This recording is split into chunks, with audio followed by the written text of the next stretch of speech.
yow am nga xalaat ci organisation. waaw am na xalaat mais sama xalaatam moo féetal sama ko. vas-y y a pas de question bi lan la.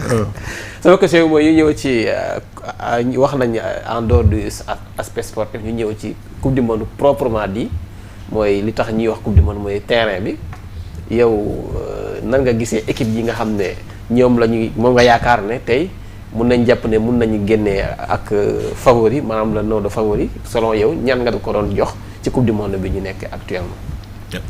coupe du monde bi c'est assez ouvert.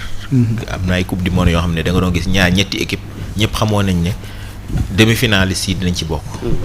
mais bii mën na am 7 ba 8 équipes. ci man bokk sama calcul bi ma jàpp damay jiital d'abord Argentine comme ñoo yor coupe bi te am nañu Messi. mën na yaakaar ne am nañu effectif quand même pour man ci favori Argentine ngi ci. dinaa ci boole Espagne parce que effectif bi am Espagne am ak entraîneur bi mu rek ni muy footballé mën nañu leen jàpp ci favori yi.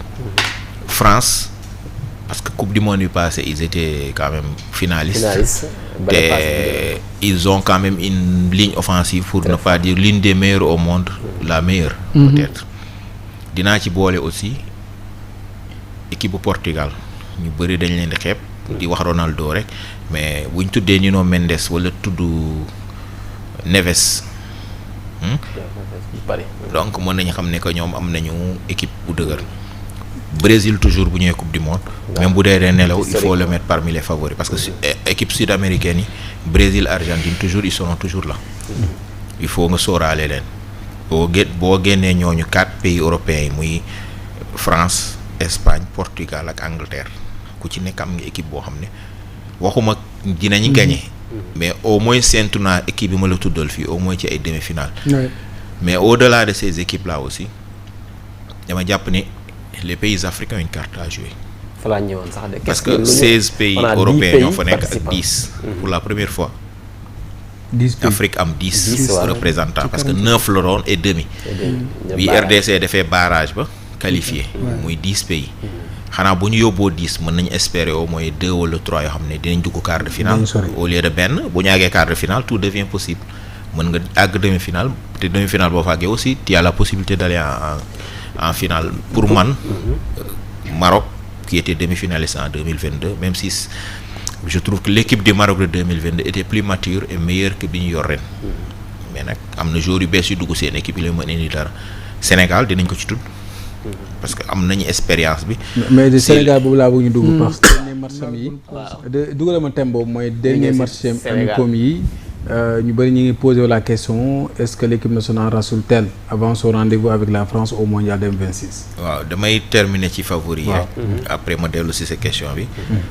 je pense qu'il faut mettre aussi une pièce sur la Côte d'Ivoire parmi les potentiels quarts de finalistes africains. parce qu'ils ont quand même un très bon groupe.